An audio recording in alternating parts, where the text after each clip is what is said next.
All right. TikTok time to rock. So today is I actually just came from church. We're at the Divine Liturgy. This is going to be our last episode before Christmas. We've decided to take Christmas time. Well, probably not all of Christmas. Not all the 12 days of Christmas, but we've decided to take Christmas Eve and Christmas Day off and to give Freed Indeed that time off. So we're also going to be out of town. So there's that too.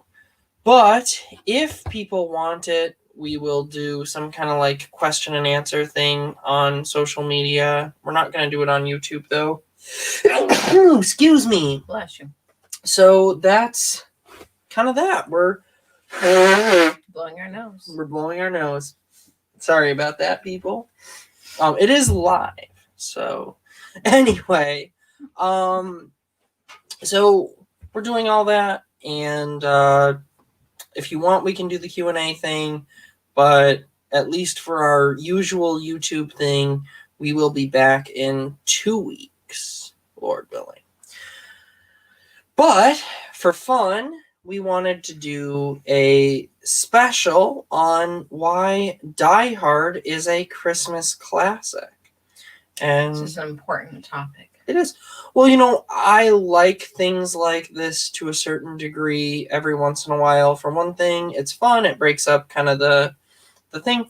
But also, I think it's good because it can show us how the use of philosophy and logic, how this really has applications to every aspect of life. So, it may sound dumb to argue about whether or not a movie is a Christmas classic, but the truth is, it's not dumb. And even if you don't really care, it gives you an opportunity to apply philosophy to something, and that's always an excellent discipline. But before we get into it, I did want to start out by just saying that the new year is approaching, and I'll bet most of you are already setting your New Year's resolutions, already getting started with that. And if you are setting New Year's resolutions, then you know that you probably didn't do so well on last year's New Year's resolution. Because every year we tend to set our resolutions and then we don't always follow through. But the good news is that our sponsor this week is Catalytic Conversations at Ophirin.com. That's Catalytic Conversations at Ophirin.com. You can find their website in the link below. And by supporting them, you're supporting a friend of Freed Indeed Ministries. What they'll do is they'll hook you up with one of their coaches, James Ophirin, and he will help you to achieve your goals so that you can be successful at the goals that are important to you. So without further ado, I would like to get us started with Sheryle. Would you mind reading this quote from Metro UK? Everyone has an opinion on what is the best Christmas film.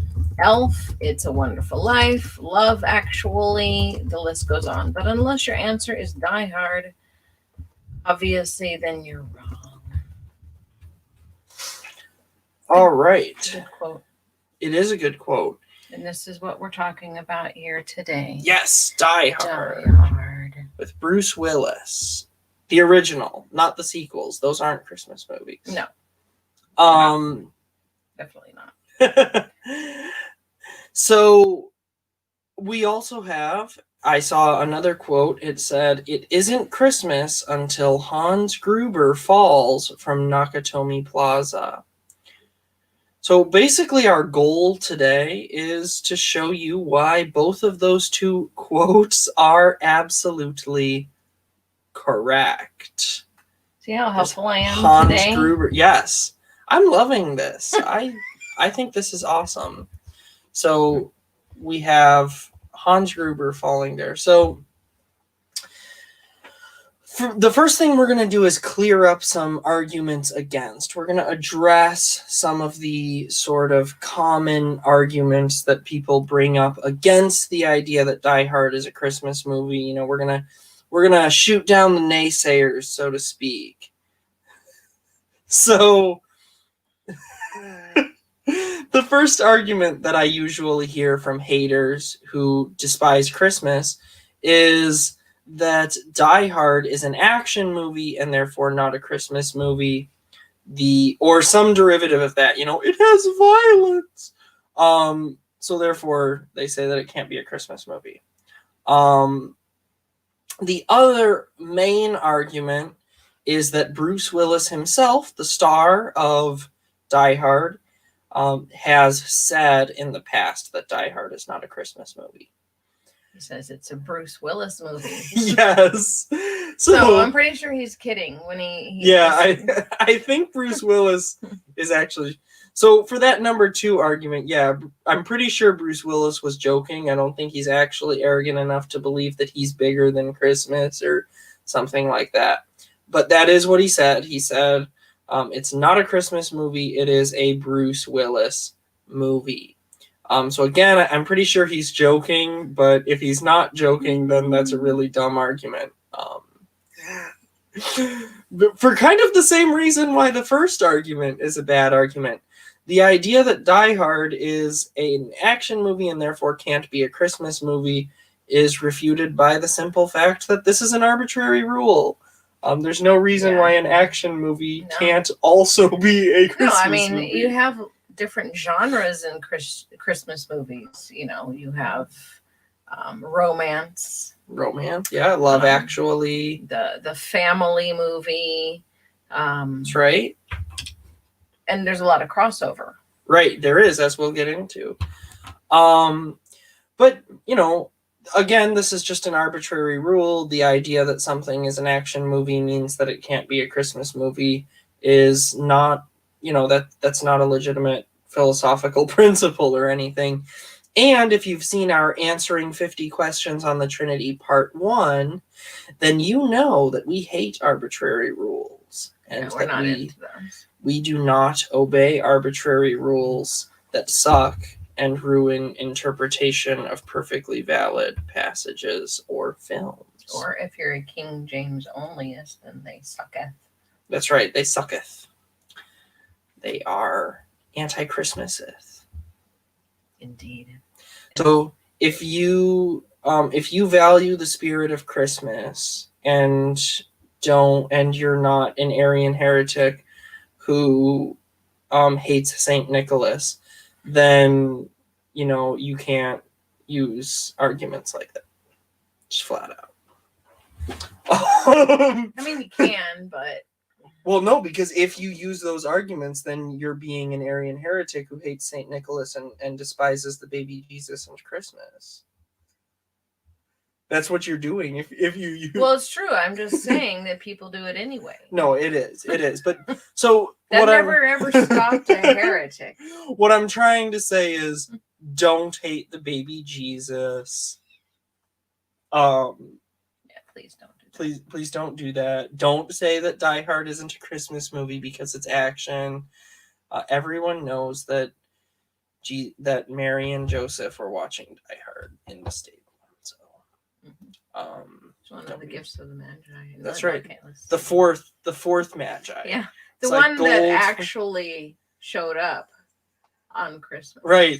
Was like, so there's some other guys coming with gold, frankincense, and myrrh. That stuff is heavy. But I have this 32-inch Samsung flat screen with stereo sound. Yeah, nobody talks about that. But. No, nobody talks about it. But you know, that's fine. So there is one more argument against that I want to address, and that is actually a little bit. It's more nuanced. It's kind of the same argument, but it's more nuanced, and I actually think it's a little bit better of an argument. Still wrong. But that argument is something to the effect of the movie has cussing, partial nudity, and quite a bit of violence. And according to this argument, these things go against the theme of Christmas, which is peace and love. And these things, if you watch the TV version, it actually does. Yeah, the TV version actually does not have the partial nudity. At least I think the TV version still has one cuss word, but I'm pretty sure they've actually like replaced all the cuss words in the TV version and cleaned it up and stuff. Um, so yeah, that argument only goes against that, but also I don't think violence does negate from the Christmas theme. In fact, there is a hymn recognized by the church and sung by the church called This Little Babe. And Cheryl, if you wouldn't mind reading This Little Babe for us. Do I have this somewhere? You do. I sent it to you last night. And I said, "Did you get that?" And you said yes. So. But it's okay. I am not. Cheryl is a little bit out of the.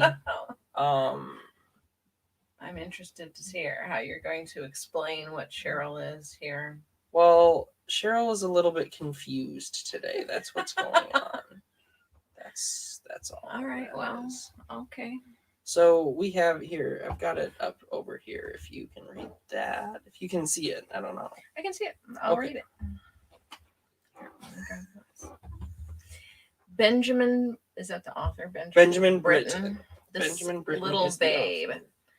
This little babe, so few days old, is come to rifle Satan's fold. All hell doth at his presence quake, though he himself for cold do shake. For in this weak, unarmed, wise, the gates of hell he will surprise. With tears he fights and wins the field. His naked breast stands for a shield. His battering shot are babish cries. His arrows looks of weeping eyes. His martial ensigns cold and need, and feeble flesh his warrior steed. His camp is pitched in a stall, his bulwark but a broken wall. His crib, his trench, haystacks, his stakes. Of shepherds he his muster makes, and thus as sure his foe to wound, the angels' trumps alarum sound. My soul with Christ, join thou in fight, stick to the tents that he hath pight. Within his crib is surest ward, this little babe will by thy guard. If thou wilt foil thy foes with joy, then flit not from this heavenly boy. So the point in having Cheryl read that was, and good job, Thanks. by the way. But the point in having her read that was just to show that Christmas, I think in modern, like, especially evangelical Christianity, there's kind of this idea that, like, violence bad, and Jesus is this meek and mild savior. That's not true. Violence can be bad. Violence can be obviously. Bad, but violence can also, if somebody says that they're gonna murder a bunch of people and do a school shooting, they're probably not going to be deterred by you walking up and trying to sing Kumbaya with them. Violence can be used for good, and Jesus did not come to be this meek and mild savior. He came to be the savior who destroyed the principalities and powers and overthrew hell. So I love that little babe hymn. I love the way it portrays Christ. Even as a little baby, he is the warrior king who is overturning principalities and powers, destroying the powers of hell, all these things. So that's one argument there. Now, as far as the argument about, to go a little bit further in that, I guess, before we turn from that entirely, there are actually some other Christmas movies that are undisputed Christmas movies. Right. And they also contain violence. So one of my favorite Christmas movies growing up was The Nightmare Before Christmas. That one definitely has violent themes for sure. There's some of it is like comic violence, but even the way that the villain Oogie Boogie gets defeated in that movie is pretty violent. Boogie. He gets unraveled, actually, and his insides are worms or something. So yeah, Oogie Boogie. She's got Oogie Boogie on the screen here. I'm getting Oogie Boogie. And you know, up. he actually was like kind of frightening to me as a little kid. I don't know. He was. He's kind of. He's very creepy. Oh, that's a bad one. That's one. Yeah, that's Let's that's try something different. not working out there. Anyway, yeah. So Oogie Boogie gets unraveled. I believe that in Rudolph the Red-Nosed Reindeer, if I'm not mistaken, there was a scene where the misfit toys get into a fist fight with somebody. So there's some. There you go. There's Oogie Boogie and all of his chubby unglory. Yeah. So anyway, the point being, there's violence in other Christmas movies, not to the extent. Home Alone. Home Alone is possibly more violent than Die Hard. I mean, two guys. Yeah. Who are. Who knows what they're willing to do to harm this boy to get what they want. I mean, it does seem like plus the boy, the iron in the face and what yeah, I don't know. That's I mean, let's be real. Kevin Malone is basically Deadpool. He is basically the Christmas Deadpool. I had not thought of it that way, and that's very interesting. He's the child Deadpool. Okay. Who of Christmas. Yes, he's yeah. So anyway, the point being that argument doesn't work. I will address the cussing and the partial nudity. Also, yelling and stuff like that. So right. I know that a lot of people really love It's a Wonderful Life. Oh, so just cover your ears right now if this is you. But I can't stand that movie. I had watched it years and years and years and years ago and hadn't really remembered it. And then my daughters and I watched it when they were, I don't know, maybe 9 or something. And the yelling, the rage part in it, it wasn't good. We just wanted to shut that off and go away. So ever since we have not liked that movie. And so, but yeah, we've got yelling, rage. That movie also has a wonky, I mean, its angelology is messed up. Let's just. Well, yeah, but we can't really go there with Christmas movies. It's not really about, which one is most theologically sound, because that's just. Well, a nativity is pretty. There's a movie called The Nativity. It's okay. Really I'm not awesome. Saying that there aren't any. I'm just. Actually, you know what is a really great Christmas movie that has violence and has deep theological message? Joyeux Noel. Joyeux Noel. Joyeux Noel. Yeah, that movie. Really good. Yeah, really super. It will make you cry. Like. You will be crying and embarrassed and saying that there's something in your eye, and you'll look like the Native American guy who hated pollution. And it's. I don't think anybody's gonna get that reference. Well, I'm old, so there used to be a commercial with a Native American guy, and he came out of the woods or something, and somebody had like a beer can or whatever, and I guess they were driving well, so that's messed up itself. But it seems like that should have been the biggest problem. I mean, littering is bad, and I'm very against it. But they littered, and then you see the can, or it might have been a cigarette butt. I don't really remember now. But anyway, the guy throws it out the window, and it lands at this Native American guy's feet. And so we see it. I'm sorry, I shouldn't be laughing about this, but we see it land there. And then he looks up, and when he looks up, he's got one manly tear streaming down his cheek. It's like it's allergies because he's in the woods. He's a Native American who's allergic. It's sad. Well, that is sad. Anyway, that's all of that is neither here nor there. The point is that if you watch Joyeux Noel, you will be touched by it. Anyway, back to Die Hard, which is the greatest Christmas movie of all time. So, but I don't have to prove that it's the greatest Christmas movie of all time. We're just here to prove that it's a Christmas movie. And then when you watch it, you'll know that it's the greatest Christmas movie of all time. So, anyway, the point being, the movie doesn't violate anything as far as like Christmas spirit goes. In fact, as we'll see, it's quite in keeping with the Christmas spirit. But I will say, depending on your situation, depending on lots of factors, the age of your children and stuff, Die Hard is not necessarily a kids movie. I think this is a point of confusion because there's some people when they think Christmas movie, they automatically think kids movie. But adults family need movie. Christmas too. This is true. Adults need Christmas. And I got you some really awesome gifts this year. Yeah, so adults need Christmas too, and adults need Christmas movies because Christmas movies are part of Christmas. And if you don't think so, you're a heretic and evil. No, I'm just kidding about that, kind of.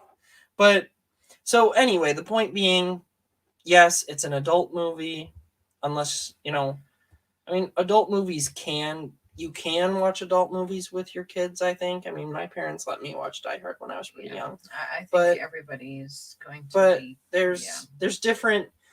It's not. That's not a one size fits all thing. It's not a recommendation. Yeah, no.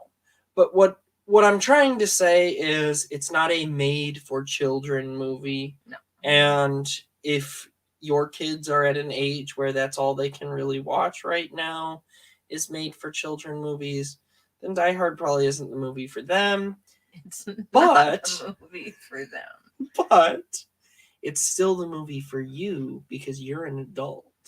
So when the kids go to bed on Christmas Eve, you can get into the Christmas spirit. Yeah, get into the Christmas spirit with a nice glass of scotch and some Die Hard. So there you go. There you have it. So what's our arguments, Kevin? So argument 1 is, wait for it, the movie literally takes place on Christmas Whoa. Eve. So the movie takes place on Christmas Eve at a Christmas party at the Nakatomi Plaza. And I don't really remember what the people at the Nakatomi Plaza do. But they're like business people. Question. There's some kind of business people. I don't know. That's a good question. They're very successful as well, it seems. Yes. And they had a good year. They had a very good year. Now, that said, I'm actually not sure if the movie ever makes it clear what the people do at the Nakatomi Plaza, because it really doesn't matter. And why does it not matter? Because it's not a movie about the Nakatomi Plaza. It's a Christmas movie. It is. And Nakatomi Plaza is a building that is an essential part of the movie, but it's not about it. No. So anyway, the movie takes place on Christmas. It is at a Christmas party, which, frankly, this alone shows that this is a Christmas movie. Indeed, yeah. This argument is really all you need. Like, if your friends are in doubt and they're like, is Die Hard a Christmas movie? You can say it takes place on Christmas, and you've won the debate. So there you go.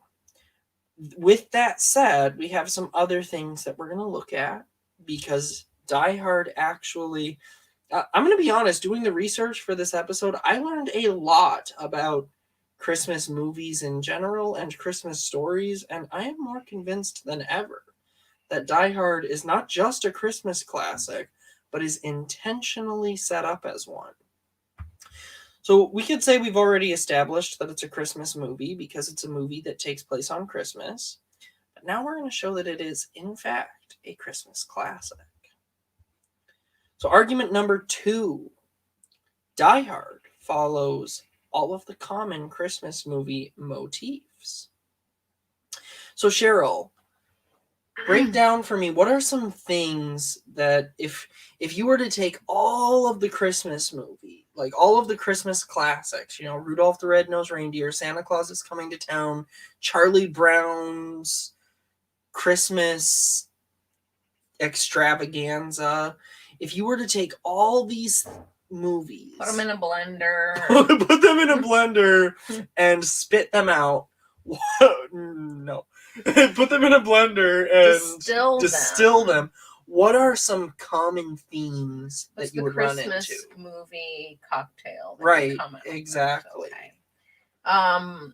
Broken family healed by Christmas events. Yeah. Yes. Okay. So those are two. Well, it's really one theme, but it's kind of two themes. So there's always a broken family and always Christmas events. The Christmas spirit brings them together and saves the family. Right. Brokenness, not necessarily a family, but some kind of broken That's thing. true. A hero who has to face great difficulty because of a nasty villain who is usually money or materialistically driven. Exactly. And speaking of that, the villain who again, that's right, is money hungry. So we got the hero and the villain there. The hero overcomes the odds and saves Christmas. That's right. And in the process, right. in the process, there's this restoration, and there's usually also, so there's always a story of redemption, usually centering around like a family dynamic, but there's also usually kind of a side plot of individuals not part of this particular family also receiving redemption. So, like for example, in Rudolph the Red-Nosed Reindeer, this kind of the quintessential thing, because all of the misfit toys are individuals. None of them has a family, and that's literally like that's literally the whole point of their characters, is that these are toys that are sort of rejected.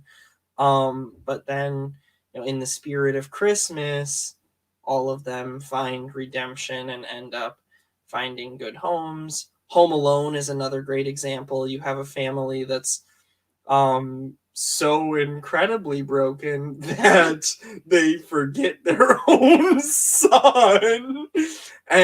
But then you have, in the Christmas spirit, his mom works so hard to come and, bring him home and stuff. And actually, I I remember a thing where these people took an AI, so a computer, and they asked it to make a Christmas movie. Oh yeah, that's awesome. And it what it did was it watched all of the Christmas classics, and then it tried to make its own. And what it said was just hilarious. It said, like, the first page of this is all I've ever seen, but it's epically hilarious. It says, like, there is a woman who, well, you know what, Cheryl, just find it, because I'm not gonna. All right, keep talking. I'll find it. But I want to go through this concept of the hero and the villain. So a lot of people, you don't necessarily think of this element of Christmas movies, but it's there. So, for example, Scrooge is the villain of, wait for it, Scrooge. And, or A Christmas Carol, if you want to be more specific. So Scrooge is kind of the villain of the Christmas Carol, and he encounters these trials and these things that turn him to realizing, in the Christmas spirit, that his pursuit of materialism has actually caused him to fail to live up to what Christ has called us to. If you actually read the original, it's very Christian. It's like these three ghosts that come to him. They're like hitting him with Christian things. It's like, your materialism has turned you away from God, right, and you are not right with God. And then that's actually where, like, the hard-hitting part comes, because then he finds out that in Christmas future, he's not there. See, because he died. And when he died, he didn't have the spirit of Christ and the spirit of Christmas, because he pursued materialism. And this is a wake-up call for Scrooge. And fortunately, he repents. And then you have the Grinch, another villain who repents. He, as you know, attempts to steal Christmas, but discovers that you can't steal Christmas, because Christmas isn't really about gifts and presents.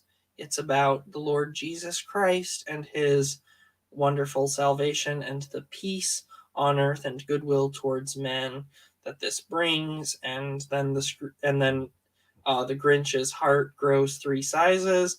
Which is a medical condition, and if this happens Right. to you, please seek help. Definitely. But he is preserved by a Christmas miracle, so he doesn't die. And this Christmas miracle enables him to give all of the Who's of Whoville their presents back.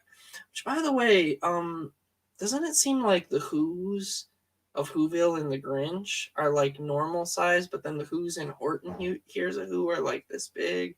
Yeah. There's something weird going on there. Anyway, Dr. Seuss, we need answers.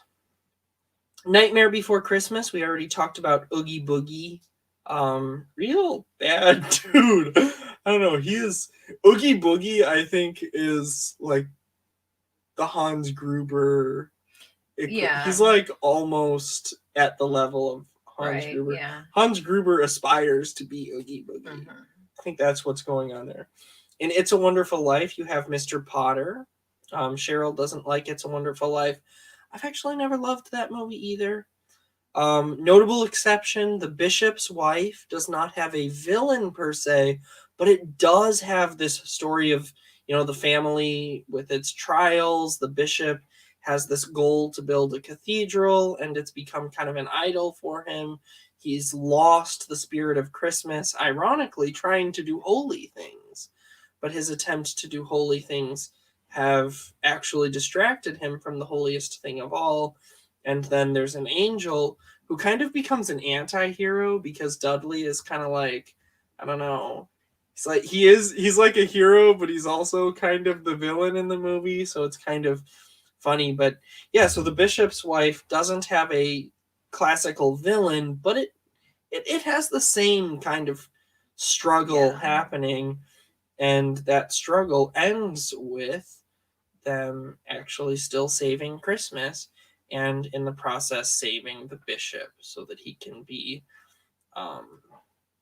the bishop he was always supposed to be. In Home Alone, you have Harry and Marv, who Cheryl already pointed out are quite possibly the worst villains, since they seem completely bent on, I don't even know what their actual goal is, just to like hurt this little kid. I don't know. Well, they're trying to rob the house, and the kid's in the way. Yeah. So again, materialism. They're willing to do whatever because they really hate this kid. So. And in Santa Claus is Coming to Town, you have the Burgermeister Meisterburger, who again is pretty similar to Hans Gruber. Actually, he's just completely motivated by materialism, and in the end, Santa Claus has to defeat him. So Cheryl's got up her thing. This is what, just to show you how these Christmas movie motifs, just to show you how prevalent they really are. This is what you get when an artificial intelligence watches all of the Christmas movies and tries to make its own. Right. Okay. So this is a script. It's page 1. Enjoy. So we're small town snow globe refillery. I missed that part last time. I don't know. That's funny. Okay. We see a single mother refilling snow globes with Christmas juice. She is widow. I'm not sure what Christmas juice is. Don't think too hard on that one. Her husband died in every war. Single mother. I refill globes better than Jesus Claus. Yet still my twins are dad-free. Why? They need double dad. Businessman enters the shop. He wears clothes that cost money. His hands are briefcases. Oh, and he's, I didn't see that. His hands are briefcases. And he's Hallmark hot. Oh. Single mother. I don't know what that means, actually. I don't either, actually. Hi, do your snow globes lack wet? Hurry, Christmas attacks soon. That's a feeling I have had before, What? You know, when I haven't gotten the presents and Christmas is Right. looming, I feel It's that. like- Businessman has flashback to when he was a business boy. Business boy. A Christmas tree explodes his family on purpose. What? He now hates trees and Christmas and explosions. He See, exits so this violence. Yes, he exits the flashback. Businessman, shut your sound. I am from huge city. I bought your land and am turning it into an oil resort. An oil resort. Single mom, rude behavior. This is a family business. I sell families. I am widow. Boy, My husband is now bones. husband is bones. Single mother points to her husband's bones in the corner of the room. They are all gift wrapped in eggnog. Businessman, all of my wives are bones. That is America. But I must make money for my twins to live. Well, he has twins too. Oh. They are a prince. I too own twins. Please don't have bought my land. Christmas is today. Businessman, laugh. I bought Christmas and now it is never. I bought Chris. Unless we go on dates. Oh no. I cannot date because of a snow curse. I pray Santa helps me. Santa cannot help. She did not know, but Santa was her husband. Santa is bones. Bones help nobody. So you see that this is how prevalent these themes are in Christmas movies. That even the computer picked up on them. Even the computer picked up on them, and I said, so in our movie, you know, John McClane does save his family and saves Christmas, and in the process defeats some pretty shady characters. One of these Christmas movie motifs, which we do see in Die Hard, is the motif of the weary traveler.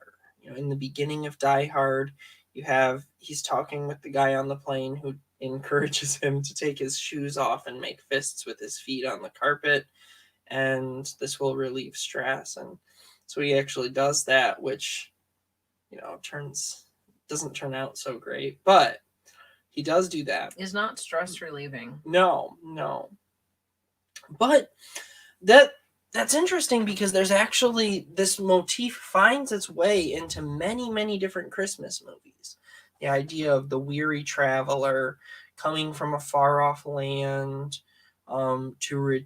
ostensibly to return home or to return to a place of his roots or whatever. Family, different things, whatever. Right. But this is actually present in Christmas movies and Christmas books and things because it's actually an homage to the first Christmas when Jesus and Mary, Jesus might have been too, but Joseph and Mary were the weary travelers. You know, you've got this very pregnant woman, and she's having to ride on the back of a donkey. You've got Joseph, and you've got this poor family trying to find room in an inn, and all of the inns won't take them. And I actually remember when I was a little boy, my school put on a Christmas play, and there was one part where Joseph and Mary are going to the inns asking for room, and they go to 3 different little hostels or whatever, but each time Satan comes to the door and is like, no, there is no room at the inn, and everybody's like, boo, boo. That's an interesting twist. I remember thinking, like, you know, the poor innkeeper, it's not his fault that it's not his fault. Your inn is full, and now we're gonna make you Satan. Right. But you also, they become doubly the weary traveler, really, because you have them, they have to go back to Nazareth, the place of Joseph's origins, and Bethlehem, the city of David. They have to go back there, and Jesus is born there. But Herod, the evil king, figures out what's going on and sends his henchmen to kill all the babies. They opened up a Planned Parenthood and everything. And so, First one. yeah, first one. So the thing is, though, is that then they have to go down into Egypt, and this fulfills the prophecy, out of Egypt I have called my son. But that the point is that throughout all of this narrative, which is the Christmas story, really, this is the Christmas story, and it has this very running theme of our heroes as the weary traveler. So Christmas movies have picked up on that, and they too have this running theme of the weary traveler that gets brought back again and again. And John McClane is that weary traveler in Die Hard, and I thought that was kind of cool that it actually has this homage back to Jesus and his family. Moving on with some more elements that are very Christmas classic. You have the mushy romance between John McClane and his estranged wife, and them coming together because of Christmas, and Christmas saves all bad marriages in Christmas movies. You also have the story of finding the Christmas spirit and being healed by it. Sergeant Al Powell is actually a really great example of this. You recall that Sergeant Powell had once fired his gun and killed someone, and it turned out that the person he killed was like a kid who had a squirt gun thing. That looked like a gun. Yeah, it looked really realistic. So he ends up he shoots the kid, and the kid dies, and he's never forgiven himself, and he's never been able to have confidence again. By the way, this contains spoilers. I should just point. You should have started now if you haven't seen it before, and then come back. Probably should have started with that, since we've already spoiled the whole bunch. But the point being that with Sergeant Powell, in the end of the movie, his story sort of crescendos when what was the guy's name? Carl, the one who's like the main henchman. Yeah, I think the blonde German dude. Yeah, I think his name is Carl. Anyway, yeah, it's Carl. He comes up out of the rubble or whatever, and Sergeant Powell is the one who shoots him, and that shows us he regained his confidence. Exactly, that he discovered the Christmas spirit, he regained his confidence, and he's found redemption in the events of Christmas. Which there's nothing more Christmas story than that. And also, we can point out that Hans Gruber is a sort of type of King Herod. There's a lot of parallels there too. So King Herod used deceit when he discussed with the Magi. He tries to get the Magi to tell him where the new king is, and then the Magi they actually seem to have been deceived by him for a little while, because then an angel comes to the Magi and says, yeah, that Herod guy you were just talking to, he's a dick, don't trust him. That's the amplified version, it's a paraphrase. But so Herod ends up, he does not end up discovering where the baby Jesus is. He's not able to kill the baby Jesus in time, but the Magi, they're like, no, we're not going to go back and report to this guy. And the Bible says that they actually went a different way when they went home. Did. So that they were able to basically avoid Herod. Yeah. which is good. So Herod tries to use deceit, that fails, and evidently it takes him a while to figure out that it failed, because I've noticed that when Herod realizes that it fails, he tells his soldiers to kill every Hebrew boy in Bethlehem below the age of two, or two and below, rather. So, and a lot of times in various movies about the actual Christmas story, about where Herod is a character, they actually portray this as like Herod going crazy, and he'll say like, kill every baby who's less than 6 months, no a year, no 2 years.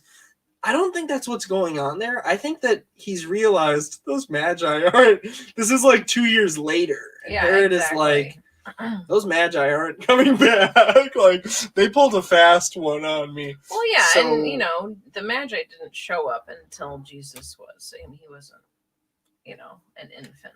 Right. The magi probably were not there when he was a newborn.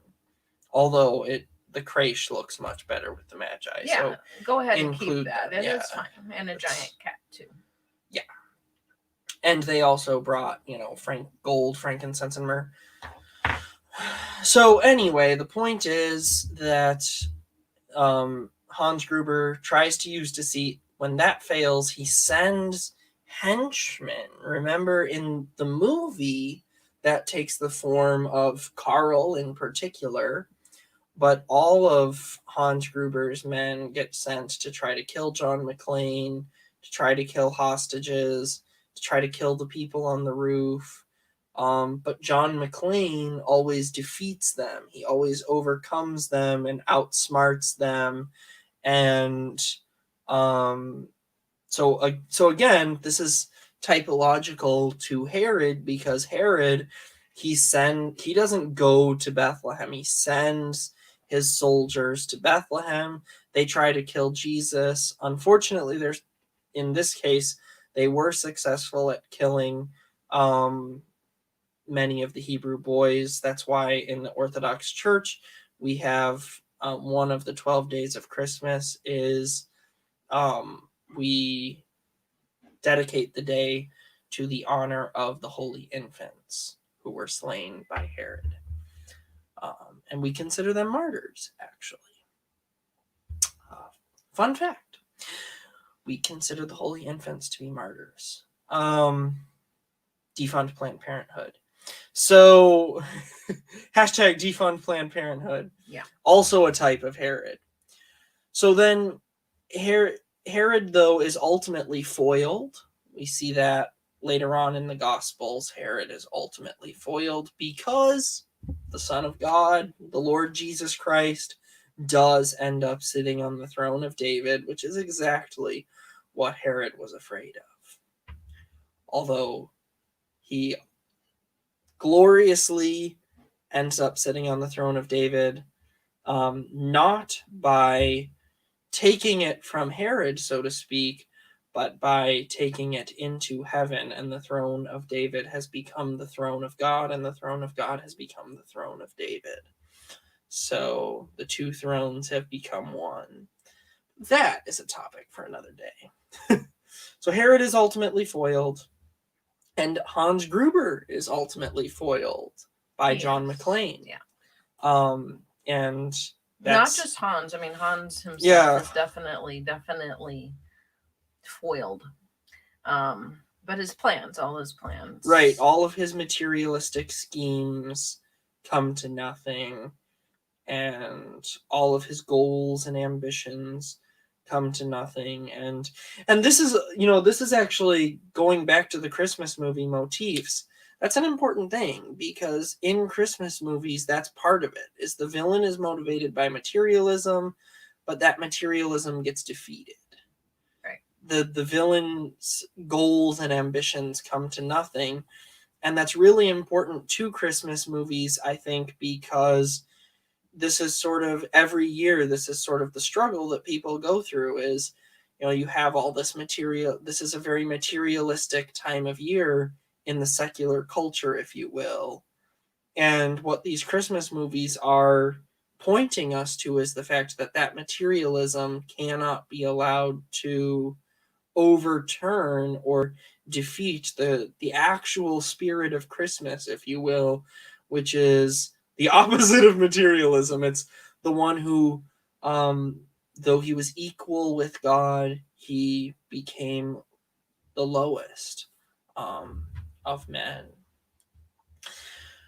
And then finally, Hans Gruber is not only desirous to kill the hero, but he also wants to kill the hero's wife as well and destroy the hero's family.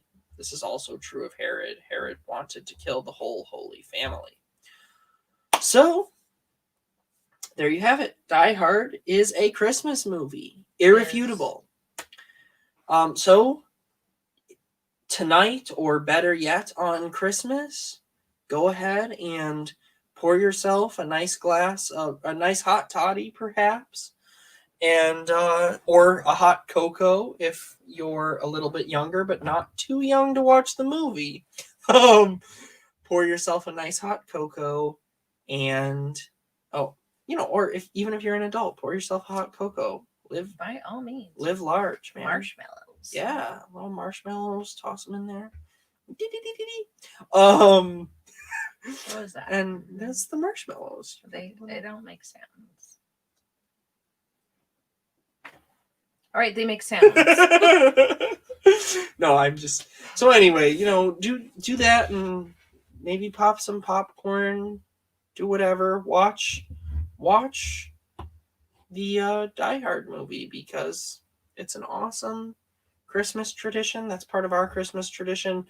And get in on the Christmas spirit by supporting Free Indeed Ministries. Give us the gift of a like and subscribe down below so that you can see our videos. If you want to make sure that YouTube shows you our videos, since YouTube is weird now and doesn't show you things, hit the bell icon. That way you can... YouTube is basically forced to show you what we're doing.